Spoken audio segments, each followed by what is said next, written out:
closed. Roland Drake. Possibly. All the heroes fall. World plays its wicked games. Not left defenseless, 'cause I know You eventually will beg me to throw you off this roof. the sky's gonna say my name.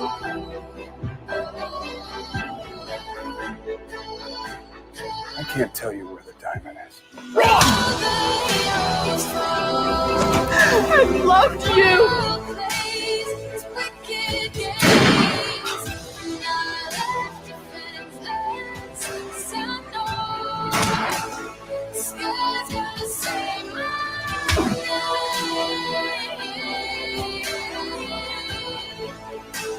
The sky's gonna say my name.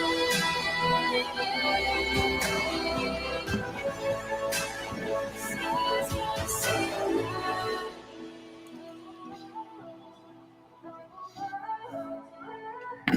Sky's gonna say my name.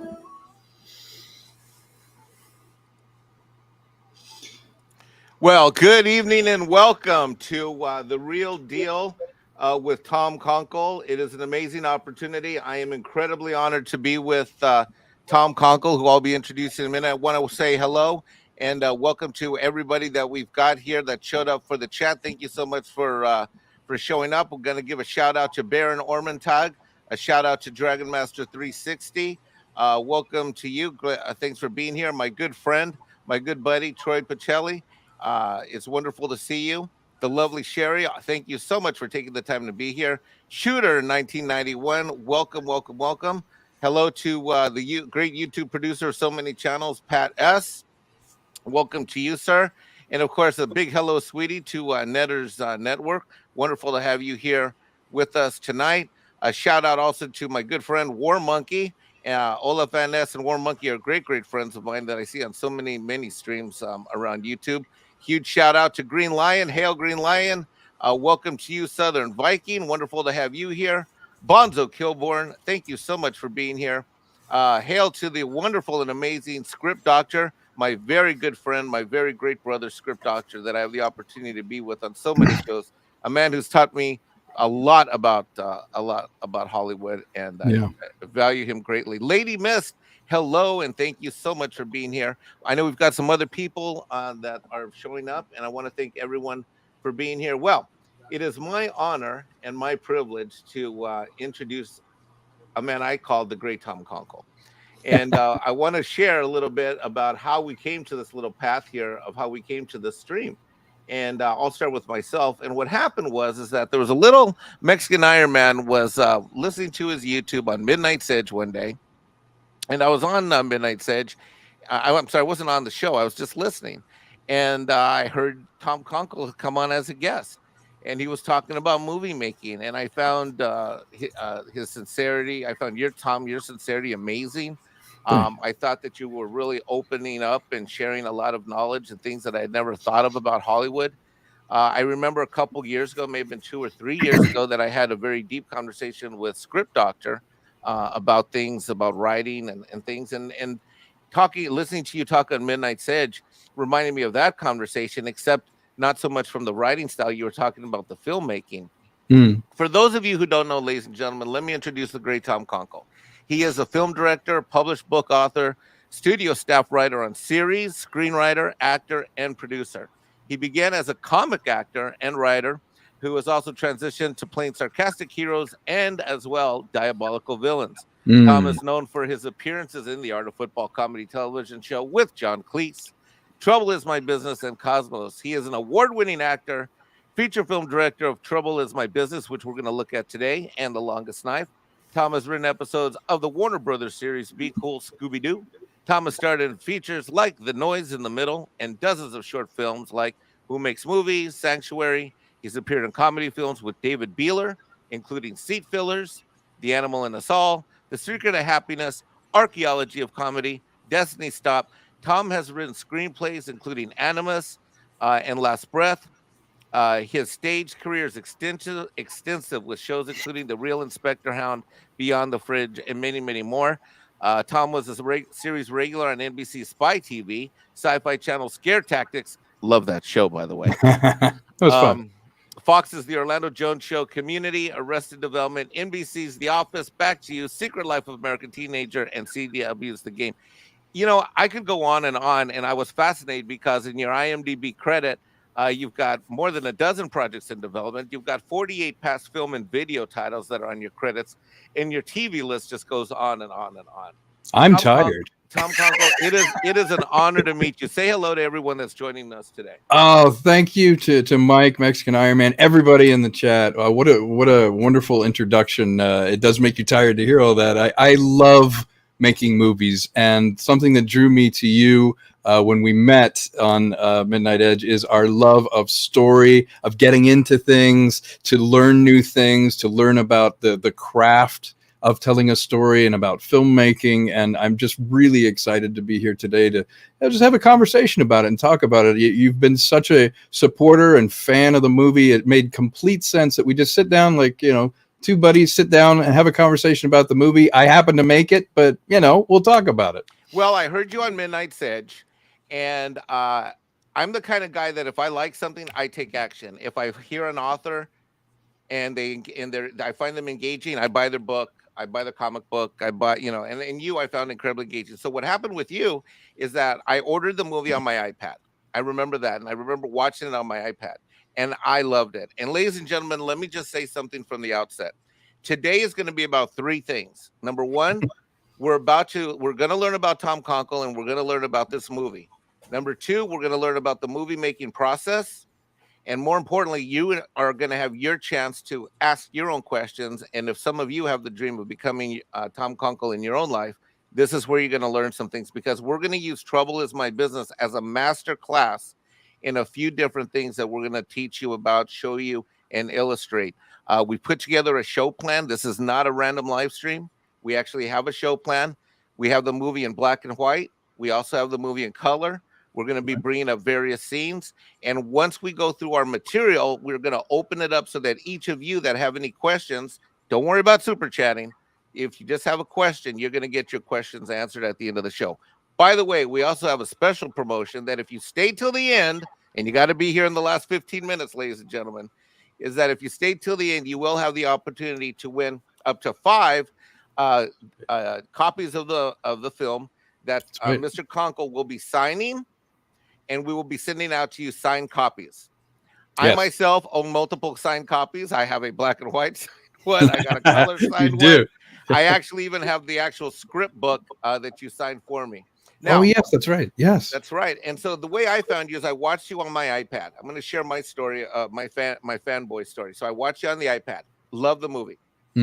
Loved it so much that I then ordered it, and I then broadcast it in my backyard. I have a backyard that's pretty open with chairs. You can project. I was able to set up an outdoor projector, which I use for clients. I have a portable outdoor projector and a portable screen. And I set that up and I broadcast it, and I had some neighbors over last year. I told you about it. I think I mentioned it when you and I talked one time. And everybody that I showed the movie to thoroughly loved it. Ladies and gentlemen, I am not a fan of film noir. Which I found fascinating. Yeah, you were not familiar with the genre. Yeah. I was not familiar with it, and what little few movies that I think I've seen on late Saturday or Sunday afternoons never really grabbed me. Love this film, though. Totally loved it. Everybody enjoyed it. I then became a super fan, and I ordered a color copy. I later saw a black and white trailer. That's right. Andre and Tom from Midnight's Edge were so nice. They found out that I was a big fan of yours. They booked you on the show, and then they told me they needed me for a show. And I showed up, ran into you backstage, and literally freaked out. I'm like, it was great. Do you remember that? I logged in. You were like, wait a minute, what the? Like, Tom Konkle's here, and I almost hit the leave broadcast button. I loved that. You made my day with that. It was wonderful because you were like, wait a second, what? I'm like, what?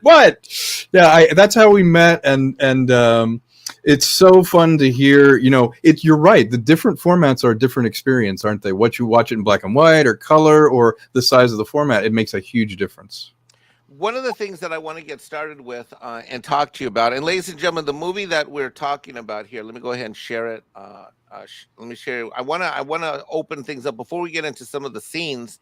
I want everybody to know what we're talking about. The movie is Trouble Is My Business with the great Vernon Wells, such a Yes. phenomenal actor for so He's many years. terrific and a wonderful human too.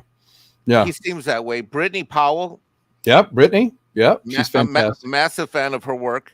Yep. Of yourself, Ben Pace was also in the movie. Jordana Capra, David Beeler, Steve Tom. You had a wonderful team. I mean, the team Yes, on this we movie did. is great. Steve Now- Tom, you probably recognize. He was in Dumber and Dumber. He was a bunch of different characters on TV. He's just a class guy. He plays the Russian mobster. He is fantastic. He was the face of Funny or Die online for a while. He had the horn rim glasses on. He was on billboards everywhere. He's just wonderful. David Beeler. Dave Beeler. I have performed with Dave Beeler for almost, I would say, 24 years. We started off doing a live British double act routine where we would be on stage. And then we ended up starting an internet company together doing internet videos. We got cast together in a commercial where they didn't know we knew each other. And they're like, you guys are pretty good together. This is after we'd performed for years. And we're like, yeah, we're doing a show around the corner. He's like, no, really. Don't BS me. You guys are great. And we're like, we'll take you to the show right now. So they put us together without knowing that we were a double act. The great Jordana Capra. Oh, she's wonderful. She plays the matriarch. I actually wrote this with her voice in my head. She has that kind of, yes, I know about that voice. And I really think she's absolutely perfect as that just biting old school voice, that look, that severe look that she has. She's believable as Jennifer's mom, but also she's believable as this kind of rot that exists inside the Montemar family. I love her as an actress. Ben Pace. Yes, Ben Pace, so funny. He plays Johnny. Again, casting is so important that he was the perfect man for that job because he's the kind of guy who thinks he's smarter than everyone in the room and he isn't. He's the kind of guy who is proud that he's never worked a day of his life. And he's just a sarcastic, wonderful character that, frankly, you love seeing die. Right. Yeah, he's a little not to get too political. He's a little touche. Yeah. A little SJW-ish kind of thing. Yes, he is. Yes, and then, he of is. course, the absolutely stunningly Brittany. attractive and intelligent and amazing actress Brittany Powell. Yep, I've worked with her on over 20 different productions. She's absolutely wonderful, dear friend. Her first film was Airborne, which she did with Seth Green and Jack Black. It was actually the first production by Mel Gibson's company, by Icon. It was a classic of kind of early 90s skater. I loved creating the character with her. I wanted a female point of view when I was writing the script, and she provided it. She helped provide some structure and notes on female logic and creating a femme fatale that really is believable, that you could be, wrapped into the honey that is her attraction, but then also the kind of evil and the kind of manipulation that a femme fatale, a classic femme fatale does. Anyone who knows film noir knows that archetype of the woman who is poison, but you just have to have her. She is a classic archetype, and she was genetically designed to play the part. Indeed, and genetically designed well. And the great Vernon Wells. And the great Vernon Wells, who Commando, the Road Warrior, Weird Science, and he's become a great friend. He's fantastic as an actor. He's very, very physical. His work ethic is amazing. I have to tell you the story of how I met him. Can I tell you real quickly? Please do, of course. Yeah. So when I first moved to Los Angeles, I took a crappy job. I had been living in my car. I moved here from Virginia, and I really wanted to make movies, but I didn't know many people out here. So, as they say, Cortez style, you burn the boats when you arrive because you can't go back. And so I got a job in a circuit city in Van Nuys for Christmas help the first year I was here, and in walks Vernon Wells. I was like maybe 21, 22 years old. And I see him, and then this wasn't long after Weird Science, and the first beta tape I ever got was the Road Warrior, and I wore it out. And so I see him walk into the Circuit City. I run up to him and I'm like, Mr. Wells, I moved here to make movies. One day I'm going to make a movie with you. And he looks at me. He's like, yeah, sure, kid. Show me the Walkman. So I show him the Walkman and do whatever. So we flash forward 20 years. I'm in a commercial audition. He walks in and I get paired with him on the commercial. We start talking. Our mutual friend, Virginia Hay, who is from Farscape, who's a good friend of his, says, hey, I can give you his contact information, whatever. You got along with him in the audition. You should ring him up. I ring him up. We get along great. I say, I've got this perfect part of the villain in this thing. You want to have some lunch? I'll take you to lunch in Santa Monica. He loves it. We get along and we start working on this thing. So later, I'm tied to a chair in a scene and he's beating the crap out of me. And I go, wait, Vernon, you're not going to believe this. 20 years ago in a Circuit City, I told you you'd be here. Wow. You could not write that. He was the first person I ever saw, and in my first big feature, he's the villain beating me up. I love that story. Wow, that is amazing. That is an amazing, that is an amazing story. Yep. Wow. Real quickly, I just want to highlight a super chat that came in. This is from Justice Fatsegal, our good friend Steven. Greetings, Tom. Love the hat, he said. Thank you. This is one of the hats that Dave Beeler wore as Lou McDonald, the unscrupulous ex-partner of Roland Drake. Thank you so much for the donation. I really appreciate it. And Loki from Loki's Mornings of Whoa! The great Stone Loki says Skull and sends in a $10. Thank you, Loki. That's wonderful. Yeah, thank you both ever so much. Really, really appreciate it. Well, yes. One of the things that we've just done is we've talked about the importance of team. Yeah. And I wanted to ask you, before we get into the different scenes, I have 4 questions I wanted to ask you. Number 1, why did you choose this genre? That's your first question. And why did you choose this story for this genre? Okay, that's a great question. There came a time in my life, I worked a lot as an actor and as a director on other people's things and writing on other people's things. But I said to myself, I was getting to the point in my life where I said, do I want to be a waiter or do I want to once own the restaurant? And I thought, what kind of a movie can I make that's me, that I can care about? And I started thinking about it. And it's funny, the aesthetic of film noir originally in the 40s was because they didn't have any money. They didn't light any sets. They just used dramatic light. It was very lean. It was essentially what an indie low-budget movie is now, is what Warner Brothers was doing then. If you look at Maltese Falcon or all these things, those are shot on a lean budget.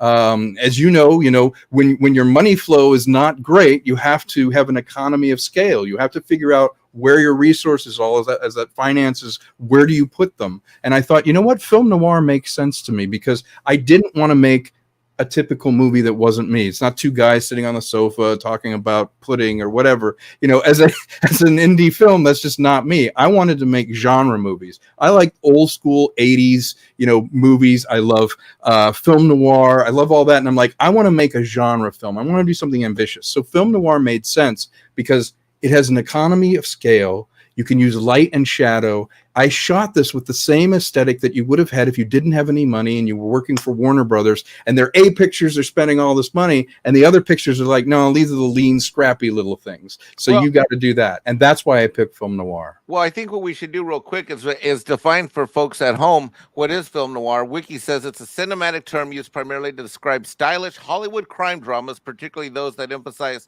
cynical attitudes and motivations. The 40s and 50s are generally regarded as a classic period of American film noir. Film noir of this era is associated with a low-key black and white visual style that has roots in German expressionist cinematography. Many of the prototypical stories and much of the attitude of classic noir derive from the hard-boiled school of crime fiction that emerged in the United States during the Great Depression.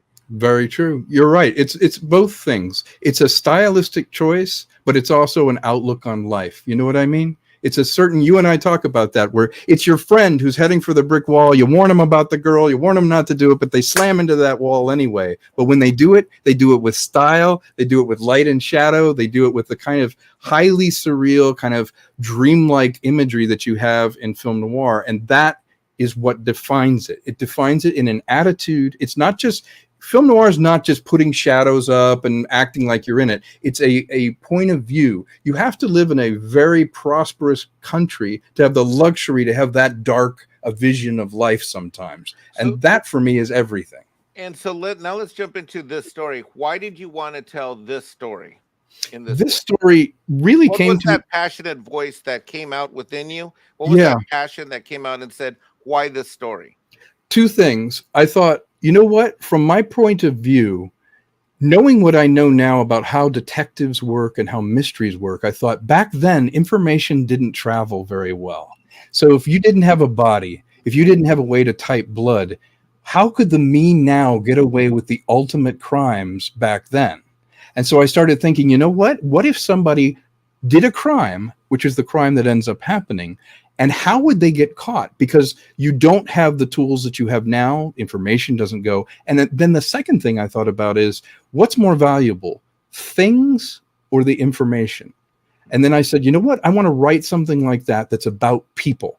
I want to write about how people can use each other, how people are looking for redemption. And to me, Roland Drake was this knight in rusted armor. You know, he was evicted from his life. It was very much a reflection of where I was in my life, where I felt I didn't even feel like I belonged in my own place. And so I started that. I wrote backwards from the mystery that I knew was going to happen, but I fell in love with all the characters that populated it. And so the thing that made me feel most passionate when I created Trouble Is My Business, and then I was writing with Brittany, and then I started assembling a team, because no movie gets made without a team. Everybody made incredible contribution, but I was responsible for everyone marching in the same direction. I was responsible for having a vision of any kind and making decisions. And I feel like my passion was, I wanted to see if I could tell this story back in time and tell a mystery that had characters that were amusing and interesting, and twist the audience around and say a little bit about what it's like to be a human being in the middle of it. And one of the comments I want to highlight is Shooter 1991 Production says in chat, noir is the way to go. Blade Runner, Dark City, Sin City, Yes. La Noire, Max Payne. Yep, absolutely. Yeah, there's some great, those are great, you know, even neo-noir.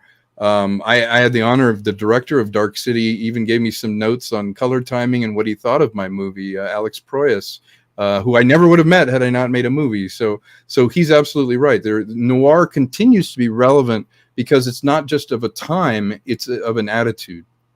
And Loki's Mornings of Mischief comments, detectives had to actually do real detective work back then and had to be masters of their craft. Absolutely. And I'll tell you, when you watch the movie, Lou McDonald, who is actually a tribute to one of my favorite noir authors, is Ross McDonald, and he has a character named Lou Archer. So I combined Lou and Ross McDonald's name to create Lou McDonald. Lou McDonald is the shadowy version of Roland Drake, our hero. And what I mean by that is he's all about appearances. You don't want a lawyer who pulls up in a Yugo. You want a lawyer that pulls up in a BMW. Well, he is if you watch Trouble Is My Business, every scene that Lou McDonald is in, he ends with some kind of flourish. He ends with some kind of flip of a coin. He ends with something that shows his style over substance. But he's successful at it because that's exactly what people wanted. Whereas your schlub, your guy like me, he has a heart of gold, but he's his own worst enemy, and he isn't about the style.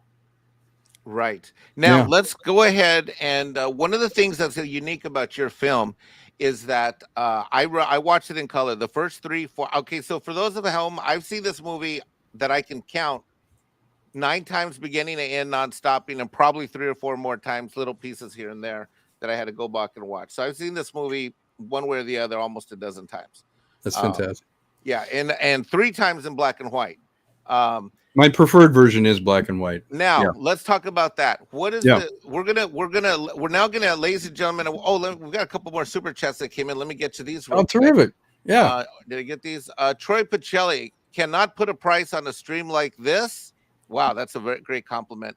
Thank you, Troy. But here's the feed. Thanks so much, Troy Pacelli. Thank you very, very, very much. Thank you very much. That's very generous of you. Very And generous. then Olaf Van Ness sends in, I think that's Euro? 2 euros. Mhm. 1 a.m. where he's at, but I'd stay here till the end.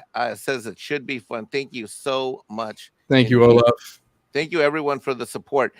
Okay, so now what we're going to do is we're going to get into the masterclass component of this. We've done the intro, we've talked about the film, we've talked about the team, we've talked about the actors. Now let's get into the masterclass portion of it.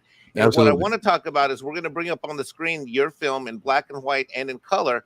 I wanted to ask you, why did you do it in both versions, and how did that come about? Well, it was an artistic conceit, and also there was a commercial conceit. I always intended it to be in black and white, not because I wanted it to look like an old-timey film or any nonsense like that. I don't really care about that. What I cared about is that black and white is more like a dream to me. Black and white makes you a more distant feeling, a more abstract feeling about the characters, where color, it looks like real life. Now you can have high style in color and you can have textures and contrast, but I meant it to be black and white. But at the last minute, Mike, I thought, you know what?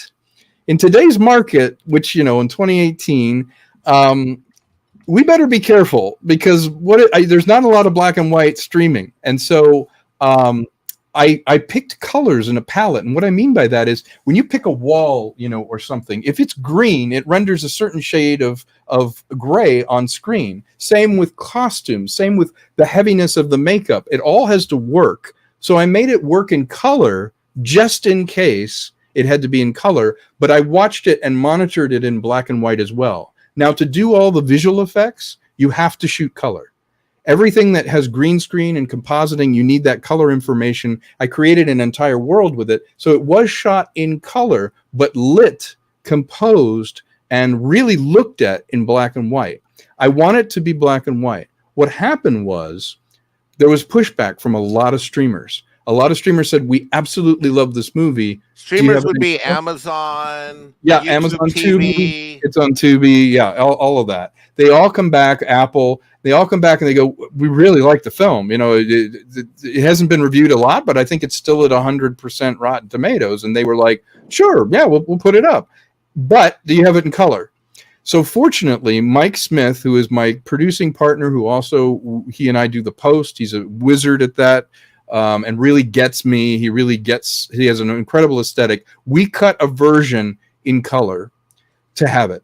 And we retimed it, and we made a decision. He and I sat down, and I said, you know what? When we're inside, I want it to feel warm and tungsten. So let's have that color palette inside. When we're outside, cold blue. Lots of feeling, almost like James Cameron uses in his B movies from the 80s. Everything was like lit with blue and everything. So we went with a blue kind of cool palette there and a little warmer inside.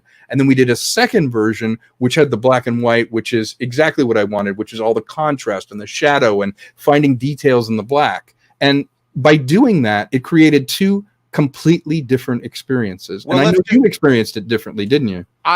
Let's take a look at these scenes real quick in color and in black and white, back to back. Okay. You let me know when we're going to stop each scene, and then I'm going to talk about what my reaction was, because it was pretty deep and profound. All right, here we go. Including me. Good night, Drake. It's a shame what happened.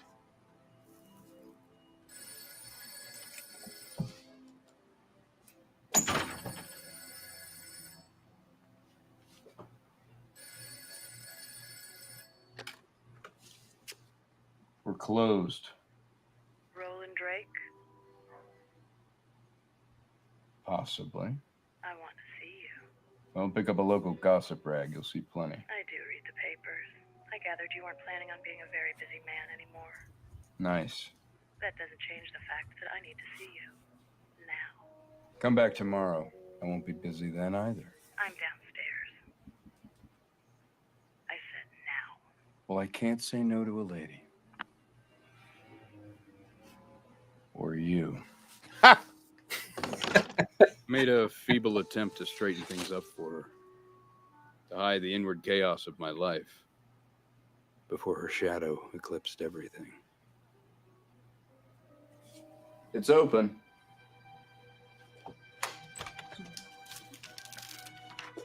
Yeah, I thought you'd save me. Oh, give me time. Looks like you only have 30 days. All right, so how can I help you, Mrs. Miss Montemar.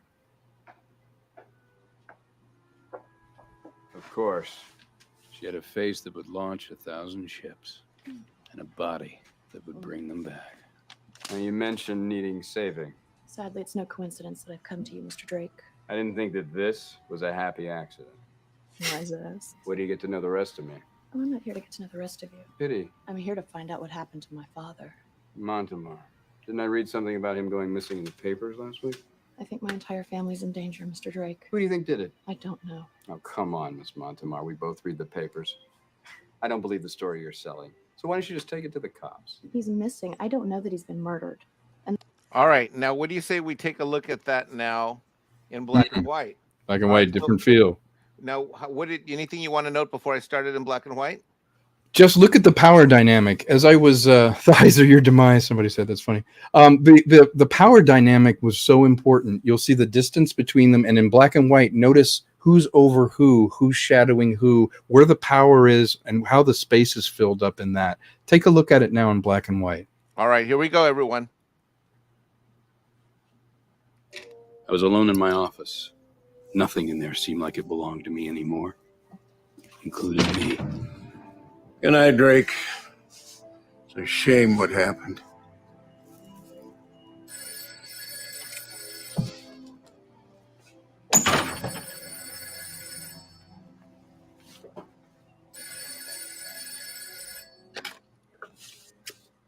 We're closed.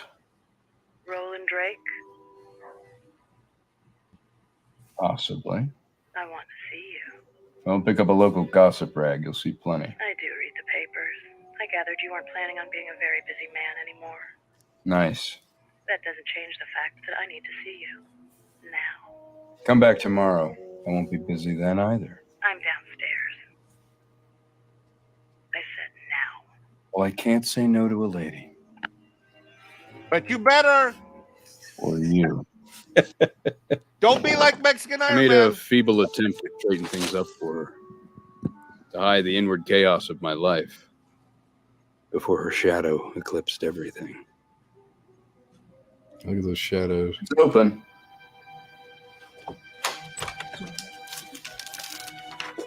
Yeah, I thought you'd save me. Oh, give me time. Looks like you only have 30 days. All right, so how can I help you, Mrs. Miss Montemar. That's Of where course. she She had a face that would launch 1,000 ships and a body that would bring them back. Now, you mentioned needing saving. Sadly, it's no coincidence that I've come to you, Mr. Drake.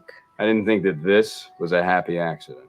Why is this? Where do you get to know the rest of me? Oh, I'm not here to get to know the rest of you. Pity. I'm here to find out what happened to my father. Montemar. Didn't I read something about him going missing in the papers last week? I think my entire family's in danger, Mr. Drake. All right, let's stop Yeah. there and take a Big take difference. A look. Yeah, you notice even you could see the curl of the smoke next to me when I'm answering the phone better in the black and white. You notice Right. that texture on the wall, the rotating fan, that it's hot that night, that things are closing up. You get so much of a sense of the power struggle. She's over him, looking down at him, casting a shadow on him and on the door when his name is on the door, and she blots him out. Right. I didn't notice these shadows until I saw it in black and white on my 80-inch TV. I didn't need to notice that in color.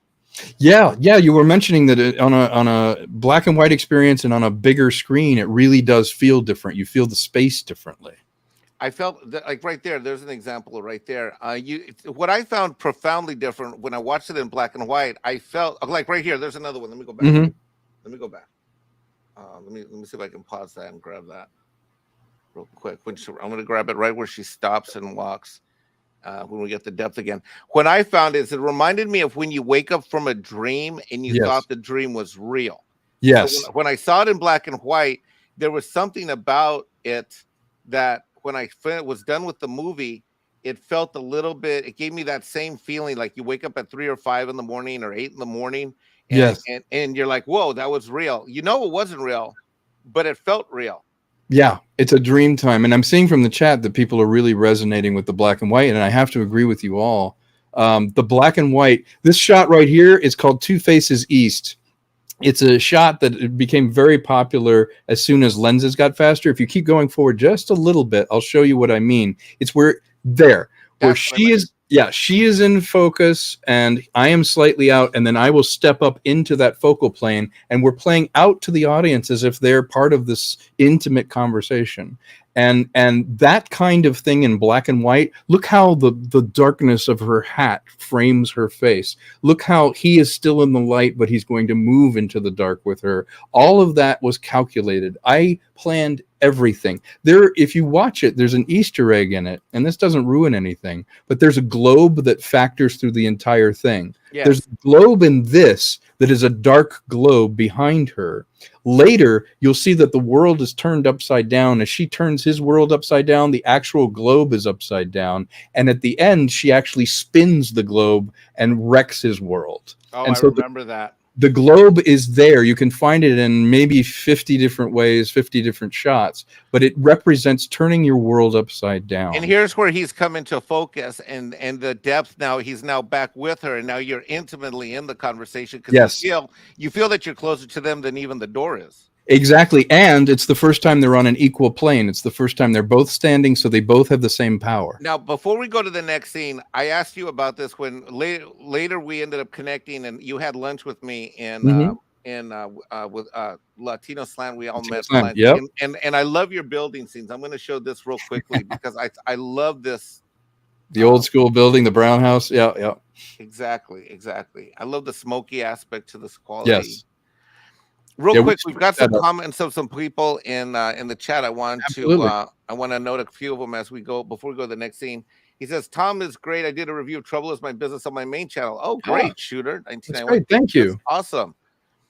Cosmic Vader asked, "Does Heat qualify as noir?" I don't think so. I think it would be neo-noir. Yeah, it definitely has elements of neo-noir in it, and Heat follows a lot of those tropes of the two men that inescapably their destinies are coming together. So yes, absolutely, it's a crime caper. Yeah. Conspiracy says that he's going to give this movie a watch later. Awesome. Fantastic. Thank you so much. I'd love to hear from you after you watch it. Loki's Mornings of Mischief says that thick thighs saves lives. Well, that sounds like the Mexican Iron Man story. Thighs are my demise. Yes, they are. Demise. That's true. Okay, so those are some of the comments that we have. Oh, that's great. You know, I saw some people said that they really enjoyed the black and white, that they liked the contrast, that a few people had watched the beginning of it and kind of pulled them in. That's really gratifying because it was a struggle to get it to do the cinematography. PJ, my cinematographer, and Jesse both did an incredible job of seeing my vision. I know light, like I shoot my own things sometimes, but I really needed somebody there very dedicated to making the look work, because I'm very much about, I even had tiny mirrors set up, and I would shoot a light into the mirror and spin the mirror so it looked like cars going by, or just I would pick a line. You know, Mike, I would have some word that I wanted people to notice. I would have someone stand and sweep the face or sweep the mouth just as I said the line to really accent it. You don't notice it, but subconsciously you do. Now what we're going to do is look at the second of the four components that we're going to go to. Is we're going to talk about dialogue. Sure. I'm going to go ahead and let this run in black and white, or do you prefer color? What do you want to do? Let's do black and white. Okay, so we're going to run this. Ladies and gentlemen in the chat, on watching on the show and the replay, the purpose of this scene is we're going to showcase the use of dialogue and teach you all as viewers how dialogue should be done, why it's important to do it in a certain way, and what it brings out in the movie. So here we go. By the way, the YouTube volume is kind of low, so for those of you at home, turn it up. I've already got it maxed up. Okay. I just got to say thanks for just going out of your way for her. Yeah, well, not that helping her doesn't have its own benefits, but it is my job. What's your job? Oh, So I should tell people, like, without giving away too much of the plot, he shows. Let me set it up. Yeah, go ahead and set it up, Tom. So yeah, Mike, the scene here is she has come in to hire me. This is the sister of the dark-haired girl that came in, the thinner dark-haired girl that walked in. This is her sister Jennifer, and she has hired me to find out what happened to her father, but also her sister, who made love to my character to kind of seduce me, has disappeared. And I woke up with only blood in the bed next to me and a knock on the door, and it was my partner. So she says, look, I don't know what you've done, but I want you to come over to our house and meet my mother. And then he walks in, and there's her boyfriend, Johnny. And Johnny is this kind of dandy. He's never worked a day of his life. Thinks he's very clever, but he isn't. He's the butt of every joke. He's got the kind of luck of a guy who, did a ladder factory tour under every ladder for, he's got really bad luck. And so she's meeting me at the house and inviting me in. And this is Jennifer saying, let's meet everybody at the table and have dinner, and meeting her mother. And here we go. Here we go. Please don't stand. I never do. Where's my firstborn? Isn't Catherine joining us? There hasn't been one, madam. Oh, well, just us tonight. Catherine was quite a dish, Mr. Drake. You might even have a shot with her. Did you? No, but I got a thing for brunettes. Charming. Evelyn, quite the spread tonight, I must say. Like mother. You're like not daughter. funny. No one thinks you're funny. Is there anything else I can do? You do enough. He's been my strength since your father disappeared last week. Sweet man. Over her Private shoulder. investigator, eh? Aren't you good enough to be a police detective? No, my shoes squeak too much. Ask Rivers. I don't like a man with a sense of humor. I find it almost as unattractive as a woman with one. Depends on what she's laughing at. I rarely laughed before my accident, and less so now. Although I do find it amusing that Jennifer has brought you into our family business. Why? I would like to help your daughter. For a fee, I'm sure. Well, even a Seamus got to eat. Thank you. Jennifer doesn't have her own money, Mr. Drake, so you must be working for me. Yeah, we like hard workers around here, Mr. Drake. Yet you're here too, Jonathan. Touche. I told Jennifer about the newspaper stories of your disgraceful behavior, Mr. Drake. Well, you see how I eat. Mother, please, you're being rude. I have a certain morbid fascination with failings. It was difficult to mask my delight at meeting you. You probably notice. No, as you and your daughter keep pointing out, I'm not that good a detective. I'm not surprised Jennifer sought you out, Mr. Drake. I'm sure you're the only detective she could recollect from my opinions of your failings regarding that poor girl. Catherine is the reader in this family. Just because you read accusations in the newspaper doesn't make them true. Yeah, didn't they say that you were the best, Mr. Drake? My partner Lou would agree with you, Johnny. Smart man. Lou MacDonald's integrity seems quite unassailable. Frankly, I'm not surprised he left your partnership. He cuts quite a fine figure of a man in print. Lou's always been uncompromising when it comes to appearances. Well, you seem a little more flexible. I was down on my luck, Johnny. Why don't you take up reading, find out what's going on? Sad. Is it okay? I They are just barbing each other. Yeah. So what I want to do is go ahead and let you talk about what's happening and what we should be learning and seeing from the scene. Yeah, every scene has to have a purpose. The dialogue has to move things forward by revealing character.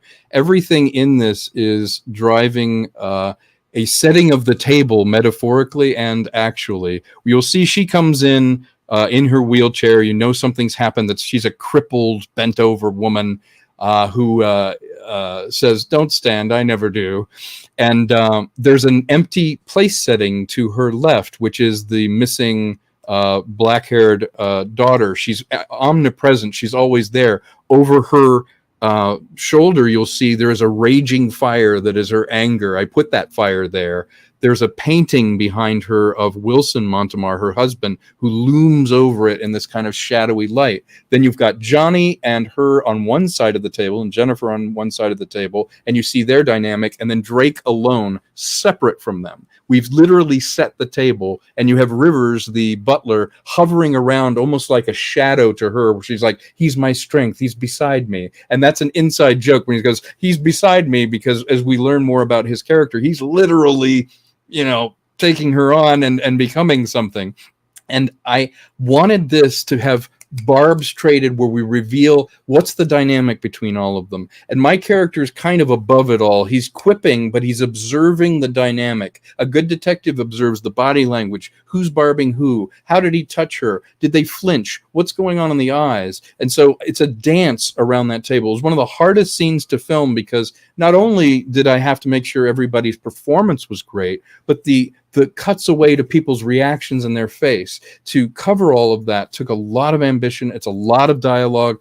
But to me, that's what makes a story like this. If you don't have big explosions and you can't go spaceships, you should at least, it costs nothing to have a decent idea and some fresh dialogue.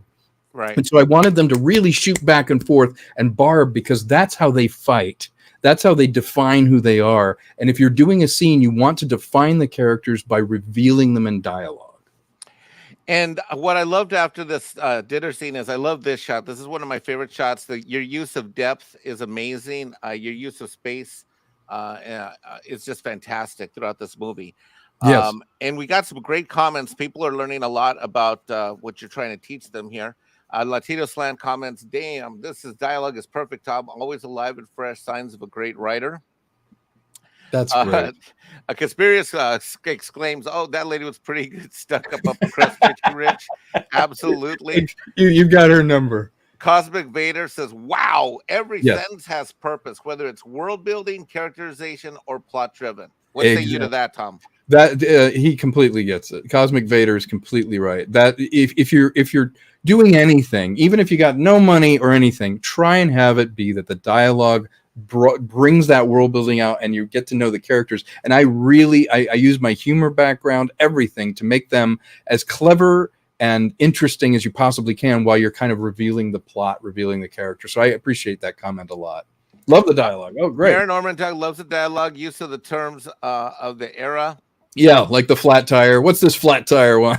Shanatsky, my good friend, observes that noir is a crime film shot much like a horror one.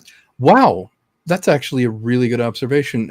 I think you're very right because German expressionism was used in horror in the 1920s, like the Cabinet of Dr. Caligari with all the patterned lights, and they would shoot through things so you'd get that cool effect like you're looking through a fence, or they call them a cucaloris. A cucaloris is something that is basically a piece of paper or cardboard or metal that has a pattern cut in it that you shoot the light through. It's a cookie, they call it, and it gives you that cool lighting pattern. So yes, you shoot it like a horror film. What is it? Hitchcock said, shoot every love scene like a murder and every murder like a love scene. Wow, that sounds like Mexican Iron Man's love. If you're doing it right. Hollywood needs more stuff like this. It's more about special effects and all the DIE crap. I may have to check out more Tom's work later. Thank you so much. Thank you, Olaf. Yes. Back in the day, accusations and evidence were everything. My, how times have changed. Yeah. Green Lion observes that there's more roast between characters than on the table. That is, I'm going to steal that quote. Wow. Oh, that's a good one. Totally worth it. I love that. More roast. In fact, I served cooked goose. I have them serve cooked goose, actually. Wow. Pops, I need to track it down and watch this. Pops, if you're able to stay till the end, we're going to be giving away signed copies of this at the end. I'm going to be going through the live stream, adding everyone's name to a spinner, and we're going to give away multiple copies of it. Absolutely. Olaf says he started it right before the stream. I guess he said in the first 20 minutes he's captivated. So we got another fan already. Troy Pacelli asked this: how do you get a shot like that where the far end of the hall and the face and the foreground are both in focus? Let's take a look at that. Let's blow that up a little bit. How do you do that, Tom? There are two ways to get that shot.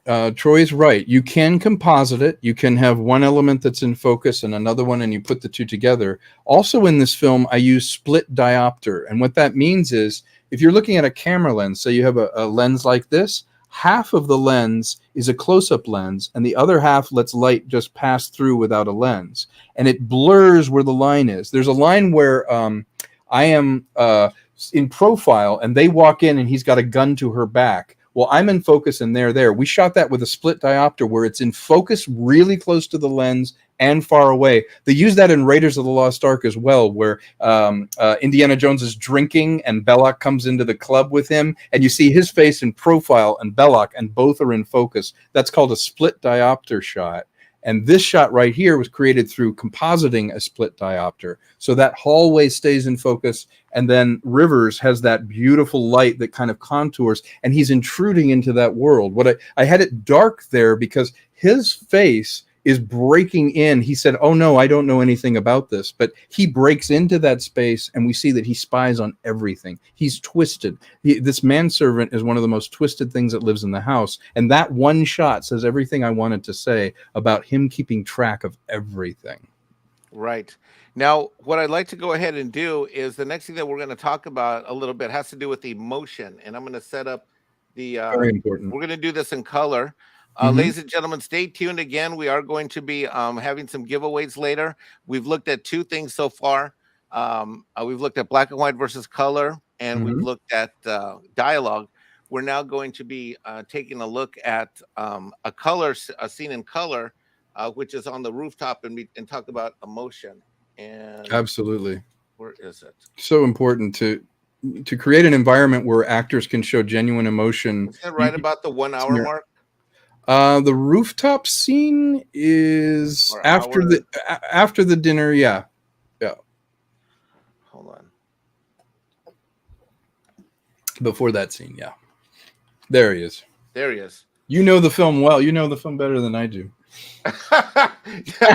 I doubt that. Okay, there we go. So yeah, you see, Mexican Iron Man is such a fan, ladies and gentlemen. He doesn't even need timestamps. That's right. He's like, I know where that is. All right, this scene also is about trusting each other, Mike. Yes, because he's throwing some real punches there.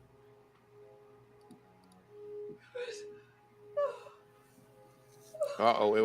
Let me this is it. This is where I do an associate. Back up a little bit. I actually want to show you. Right. This is an associative cut where she goes with the pillow, and then I use that wipe to go into the next scene. All right, I'm going to take it back to here. Is that okay? Well, you can go forward a little bit from here. Okay. A few minute or so. There's a. Here we go. This is like we're in his eyes. He's listening to them fighting. They're in a very abusive relationship. Yes, it is a delightful surprise, isn't it? He claims that it's a radio show. Stop. Now look how I use a mirror behind it so you can see the two faces east. You see the mother's reaction and hers in the same frame. I put that mirror there exactly there to be able to get all of that in the composition.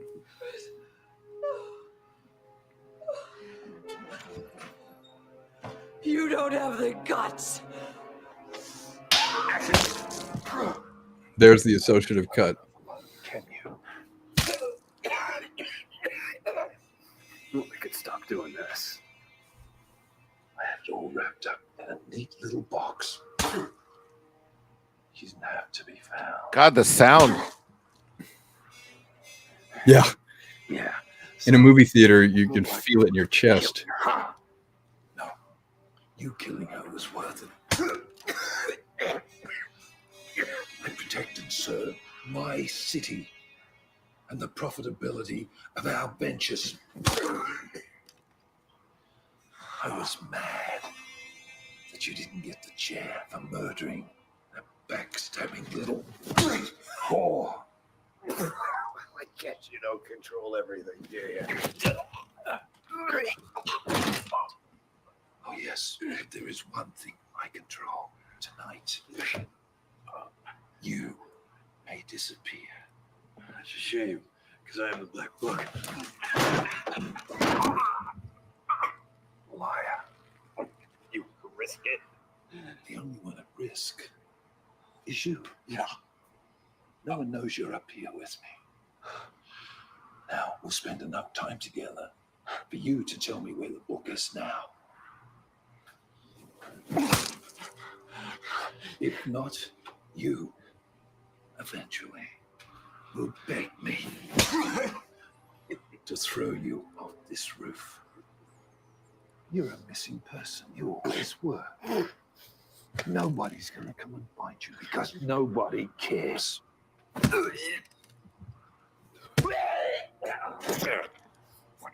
Pull up a chair. Got a nice view. We got options. You don't have any options. You are going to disappear. Like you did to Catherine Montemar.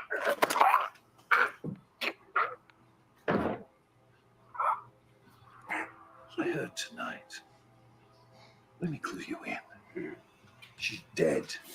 Dead? You're lying. How? I ask the questions. You give the answers. If you don't, you are going to... Sir! Turn around, officer. Get back to what you were doing. It's not that, sir. You said you didn't want to be interrupted unless he showed up. He's here. He's here. All right. Such a nice evening. Really nice evening. No, I think I'll give you a break until I get back. How about a jaw? Oh. Okay, let's take a quick pause there. Sure. Wow.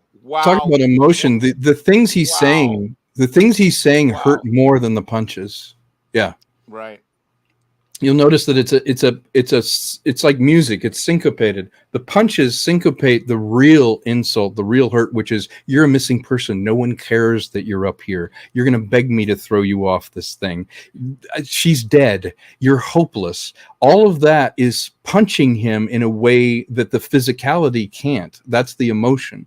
Plus, if you notice the shot, when you're looking, you see that shot right there where you're behind me looking at Vernon? Yes. Those shots are the way that Drake feels. They all move like this. They're all woozy. When we're behind him, it's always solid, looking at me, way more set because he's got the power. Just like the girl came in and she was over Drake in the beginning, her power was over him and he was seated. The same power structure is happening here. This shot weaves around like a woozy man who's been hit, but when his point of view's there, it's rock solid on me. And that's a psychological effect. You're waging a psychological warfare with the audience that's watching it, that hopefully subconsciously they're like, wow, I feel like it's all over the place. And then when you realize it, it's actually showing the emotions of the character. He's so sarcastic. He's still giving quips, even though he doesn't think he's going to make it through that night. And that's the kind of emotional content you want. The physicality is level 1, but he and I created this little dance together to show the emotions. He's frustrated. He wants to intimidate. He wants to dominate. Drake wants to use his sarcasm to kind of avoid and dodge, and that's his last bit of armor. But he's getting hit over and over and over, physically and mentally, and he's trying to break him emotionally. And you can see even by my breathing, my nose is going in. It's doing things that you really would as an actor. You're in that moment, and I'm feeling scared. I'm feeling frustrated. I almost threw up when he hit me in the chest. You can hear the sound that I made. It's a trust exercise between me and Vernon, but it's very much where the characters are right now. He's so fed up with Drake, and Drake being so sarcastic takes away his power, and he hates that. Shooter 1991 comments. He actually hit Tom one time, I believe. Yes, he did. He did. He was in the middle of the scene. He throws a punch, and he was wearing gloves, but it cracked on me, and I'm really tied to the chair. Like I had him really tie me because my temptation was to put my arm up and block. So I'm tied to a wooden chair. He cracks me across there, and this is Vernon Wells throwing it, and I see for a second in his face, but I'm the director, so I was like, you keep going, you keep going. And he's like, okay. And then we went back into it. And then he hit me in the chest, and you hear me go, ah! And to his credit, he did not stop, even though we didn't talk about how much it was going to hurt or what kind of reaction I was going to be able to come up with in the moment. But emotionally, I came into that space and I got scared. He scared the crap out of me. Was it done in one take? It was done in 2 takes, one from one side and one from the other. Yep. Wow. Now, Green Lion comments that it's some of the most realistic sound he's ever heard in a film. Yeah, a lot of that is what's practically happening. And then the rest, I wanted a very real feel. And credit also to the mix I did at Monkeyland Records, Monkeyland Audio with Trip Brock, We really worked on the sound. I was telling you, Mike, I had 40 pages of sound of all the little details. It's a surround sound film, all the little things from one ticking clock to what this means to having a particular sound that anchors it. The punches and the fight in there, it needed to feel brutal and sweaty and oh, there we go. Yeah, to use for the punching sounds, they're brutal. It's a combination of head of lettuce, use some wet sounds, some thuds, wood. There is some practical stuff that I did to sell it where I was like, dang, you know, and you use all that stuff and throwing that combined with the sound, that crunching sound, it really worked. We got $5 Australian came in from Brett Cohen, who asked, what's the best way to watch your film where you get the biggest cut of the money? Oh, that's a great question, Brett. Thank you. And thank you for the donation. Brett, the best way to do it is either streaming on Tubi, because they do pay a little bit of the advertising money for it, or the if you buy on Amazon or somewhere, the Blu-ray in black and white. I do a little bit better to help pay off all of this. So yeah, those are the two places that are probably the best as far as getting a little bit back. Pat S. asks, was Tom personally present when the Foley work was being done? Yes. Yeah, we pretty much, you know, were hands-on at the actual final mix. Trip did, but I had provided all the elements and we had gone through all the elements when we do it. So any tweaks and stuff he ran by me, but they're such pros that they put together everything. I had a huge list of sounds and things that I wanted, and I even contributed sounds in the edit that they lifted. So yeah, I went over that thing with a fine-tooth comb. Now, from your perspective, what is the difference between? I'm tempted to. I want to look at the fight scene in black and white really quickly. Is that okay? Sure. Yeah, it's a very different experience. Okay, I want to show everybody what that looks like and bring that up. So just let's take a look. 1 second here. I'm gonna have to switch. Let me stop that, and then I'll be bringing this back up here. How am I doing so far, Mr. Konkle? You are doing wonderfully. I'm really enjoying this, and I'm very grateful to the chat. And it's a lot of fun to talk about the film because you're taking me back and asking great questions. And ladies and gentlemen, we are going to get to, we have one or two more, we have one more scene to look at after this, and then we're going to open things up where you're all going to be able to ask your questions. We are going to get into budget issues, pitfalls, obstacles. And so for those of you that have your own dreams of your own movies, Tom's going to answer some of those questions. Absolutely. As well. All right, so let's take a look at it now. Let me know if the sound does not work for any reason, but here we go. Absolutely. Services tomorrow morning. Oh, that? Do we have sound? That's an unseemly radio play I have on in the background. I should have turned that down. I'm terribly sorry. Now, notice the fight going on behind it. He said, oh, that's a radio show, but that's actually the two of them going at it. It is a delightful surprise, isn't it? Stop! Stop! I think the sink is off. Yeah. Here. Use the pillow. It helps with her pain.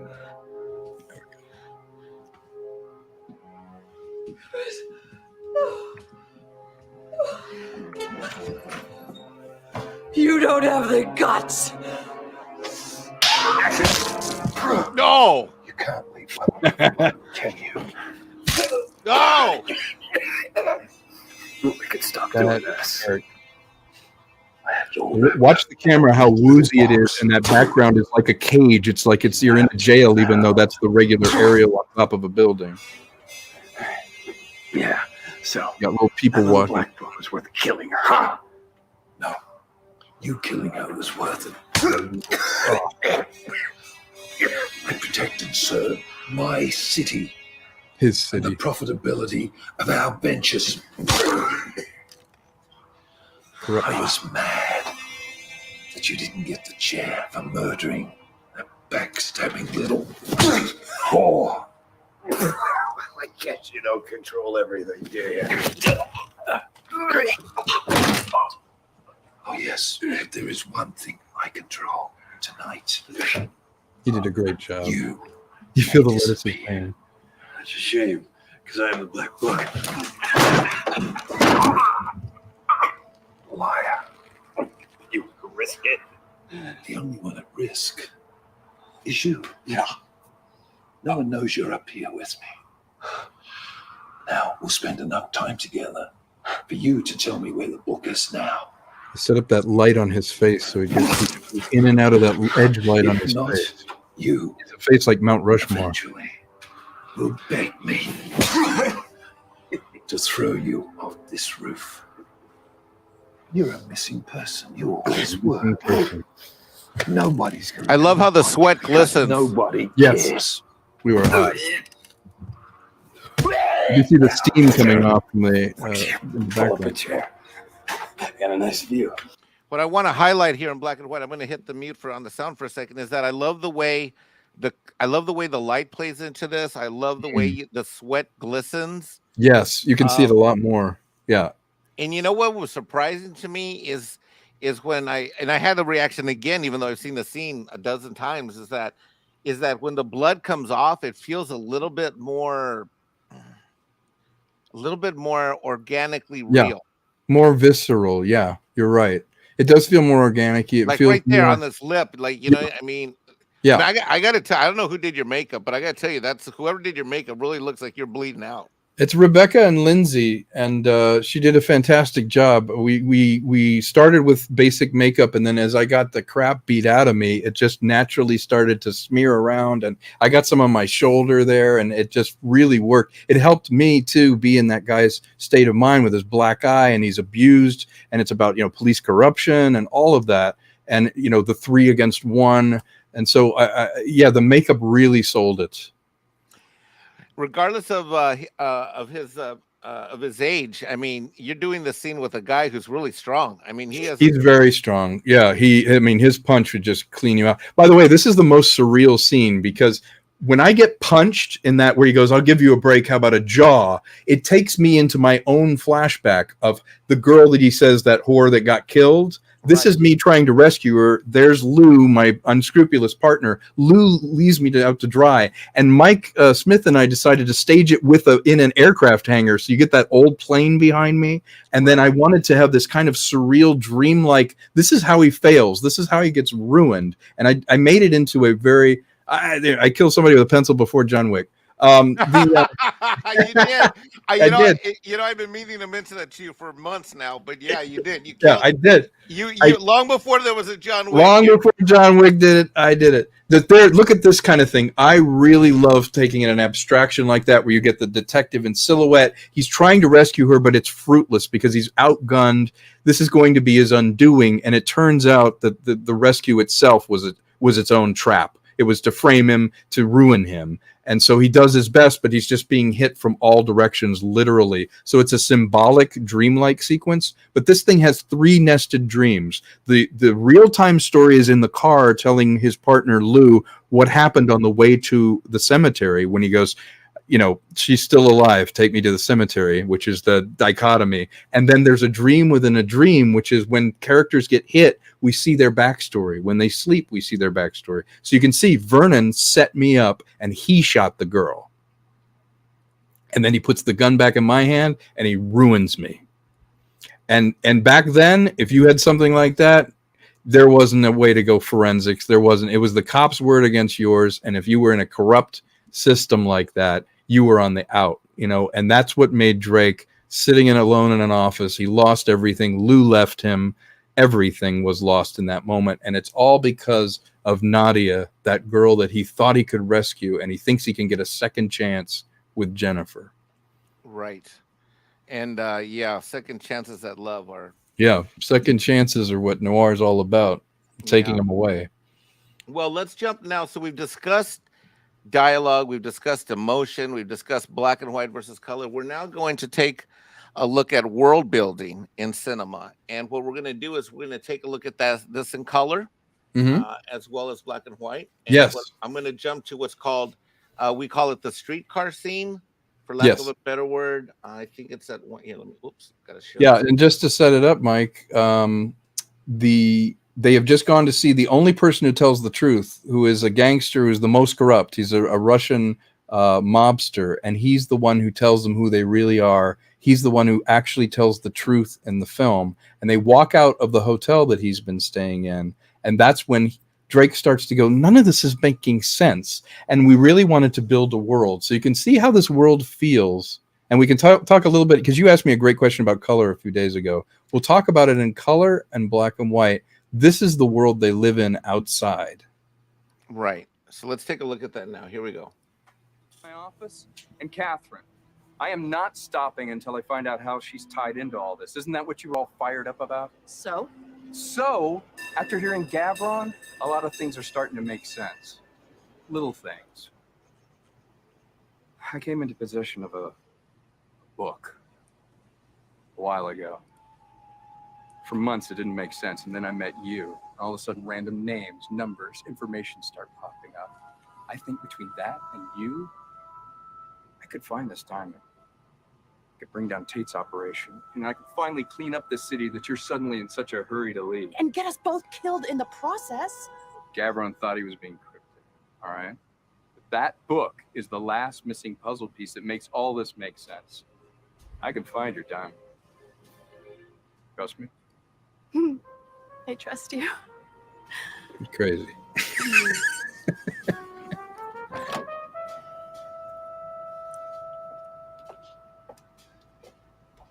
Cars really give a location too. It really makes you feel a period when you have a car. Where to, Mac? 1130 Linden Avenue, Warehouse District. Okay, I got to go back real quick. I love I want everybody to notice something here.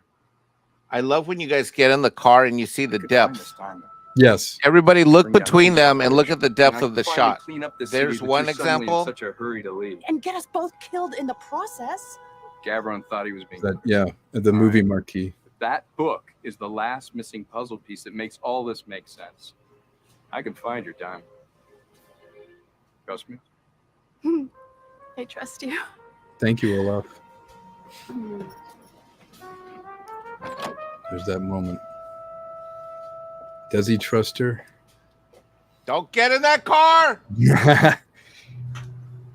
Wait, too, Mac. Where to, Mac? See the old gas station? Yeah. Yeah, look at that depth behind them. And there's the cable car still moving. Those cable cars don't exist in LA anymore. We had to find a model in Europe that was similar to the cable cars back then and then move it and animate it. Wow. I call that nice try, Lao Shay. Remember in Indiana Jones in the Temple of Doom, he closes the door. He's like, nice try, Lao Shay. And they dolly in on the guy's face. I was like, that's my nice try, Lao Shay shot. All right, now we're going to do the same shot in black and white. Let me find it. 1130 Linden Avenue was the first apartment I ever lived in LA. But You've got some comments. Let me bring those up. This is from the last scene. Pop said the smoke from the rounds firing being captured in an independent film is quite impressive. Details like that get lost in lower budget projects. That is true. It was important to me. That's part of the reality is that, you know, if you fire a pistol or you fire something, you're going to have that. And it's a nice little detail that if you catch it, it's great. And then there's another comment here that said, oh, this is from the beat up scene. Green Lion was feeling the pain of the lettuce. Hashtag lettuce lives matter, I believe. Yeah, lettuce lives matter. Lettuce lives matter. I love it. Let's see. We also got this comment that said, Ola Vanessa says, loves the basic use of colors, green, yellow, and red in the lights. And Troy Pacelli asks, where do y'all get the cars when you do a project like this? You know what? That's a great story. Dave, the guy that plays Lou Archer, was watching a TV show and he saw an ad for an automobile museum. It was a car museum in, I think, El Segundo or something like that. And they let them drive the cars. And so I thought, you know what? That's a terrific idea because nothing really, I think you'll agree with me, makes you feel a time or a place like seeing a car. You watch a 70s film, you see 70s cars. You see an old film like a 40s film, you feel those cars. It puts you in that place. And I thought, gosh, if we could get some real cars, not just digital cars, but real cars, it would really help. So we went down there and it turns out this guy was the nicest guy who ran this thing, and he completely got it. His son worked in visual effects and had done movies. And he said, you know what, guys? I love you guys. Come on down and shoot in the museum. And so we were able to drive the cars, and sometimes I had to leave the car in the museum and build the set and the scene around it. But we got access to all those cars from the 40s through the museum. Right. All right, It's called the Automobile Driving Museum. Oh, what was that noise here? Let me share. Now I'm going to bring it up in black and white. I don't have the Yes, the black and white does blend the digital backgrounds, definitely. You know, we didn't have a lot of money, and it helps. Anything just kind of smooth it out. Is that the comment from Cosmic Vader? Yes, it's very true. Very true. Okay, let me get this. It's really hard to do. I mean, something on this level has 2,000 visual effects, and you know, it's difficult to do. Okay, where is it? Where the street? Is it before that? Where am I? I lost my place in this. Hold on. When they go down to the street, it's 1 hour 45. No, one. So yeah, before all that. Yeah, it's before all this. Yeah. There, that was Gavron. There. Wait, Gavron's scene is kind of fun too. No, you know what scene's hot is the one where you're with Miss Powell. Oh yeah, that was fun. Yeah. How many takes did you take to shoot that one, buddy? Hundreds. Lots of. Oh, you were looking for perfection, right? That's right, perfection. I think the scene with Gavron is a little later than that. Yeah.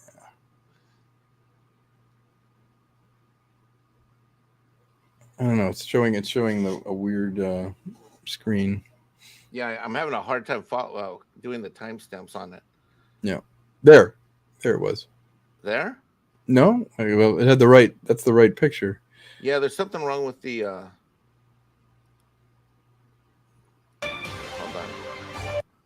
Hold on.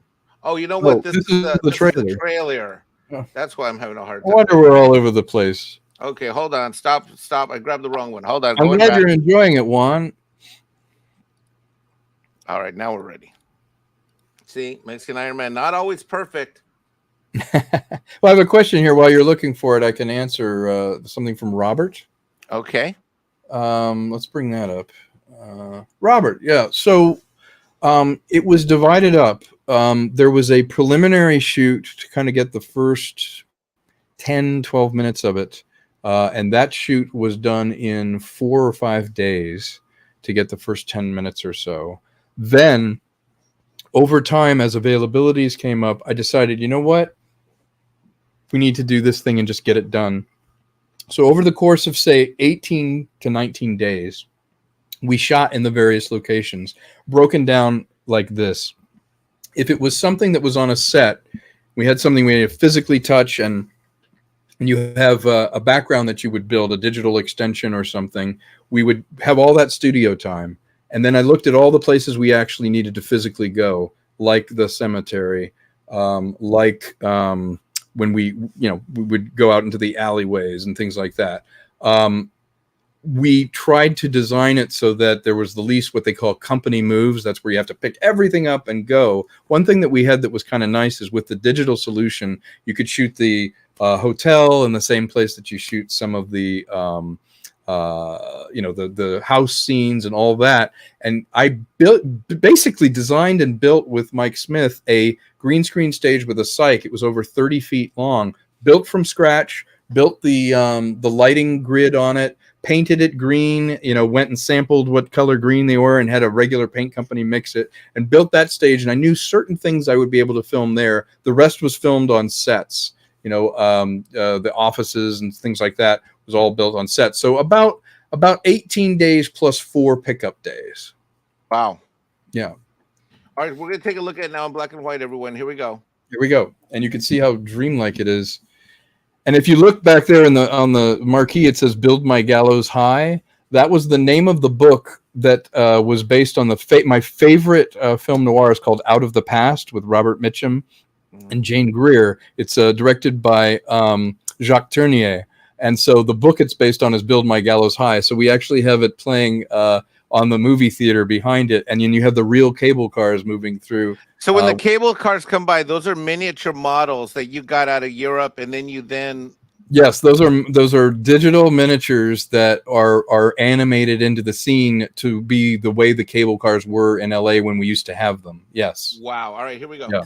To the Eye of Vishnu, we will want for nothing. Wait, we need to get some things clear here, sister. I haven't solved one thing you came to me to investigate. What about your father? What about the man dead in my office? And Catherine?